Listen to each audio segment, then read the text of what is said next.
In science or in natural law, every action has a reaction, right? So whatever we do have an end goal. So do not answer, but just think for a couple of minutes. What is the end goal of coming to the Sunday Eucharist every week? What is your end goal? Why do you come to Sunday Mass? What are you going to achieve coming every week to Sunday Mass and receiving the Eucharist? Next question. Who is you celebrating? Who are you celebrating by coming to the Mass? Or what are you celebrating? Because we say the Eucharist itself is a celebration.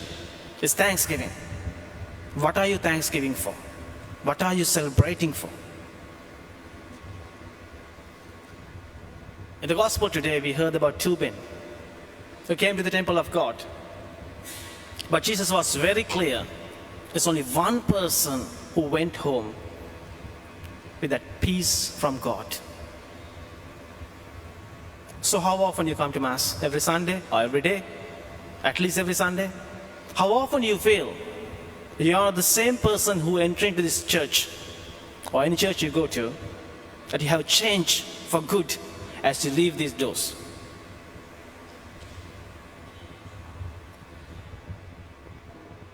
Because it's very clear, Jesus said in the Gospel writer, the Luke says, the Pharisee prays to himself. He didn't pray anything to God. He says, Lord, you know what? I'm good enough. I do this, I do that. So you have a right. You have duty, not right. You have duty to look at me and answer all my prayers, because I'm not the person who's just standing next to me, the tax collector. It's nothing to do with God. It's no conversation with God. It's nothing to celebrating what God has done in his life. It's all about himself. We call being Nazi. I, me, and myself. What I did, what I have achieved, therefore what I am right for. On the other hand, the tax collector who wasn't dare to sin up, he just beat his breast and said, Lord, have mercy on me, I'm a sinner. How often you think that you are good enough to receive the God's blessings? How often you question God when God seems not answering your prayers the way you want and the when you want?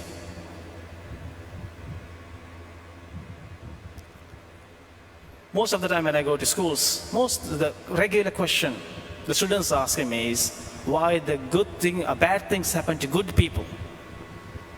My first question back to them was, who are the good people? What do you mean by good? It's doing good is a great thing, so don't get me wrong. I never say that do not stop doing what you are doing, the good works. Please continue that. But the motivation of doing good is celebrating yourself, so therefore you have a place in heaven. I have to say you are in the wrong place. This is not the gospel we preach. If your good work alone can justify your place in heaven, you are in the wrong gospel. Good works itself come from God. Good self, to do good things, to activate the good work, we get the grace from God. Therefore, we give that good back to God, who is good. So we receive from him and we giving back to him, which is a vessel that holding the goodness of God. It doesn't mean that we need to stop doing good.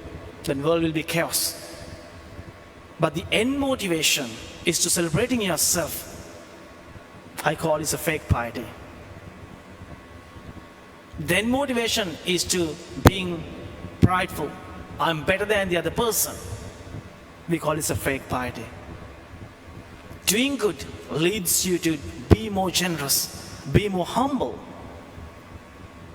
That should be the end goal of your life.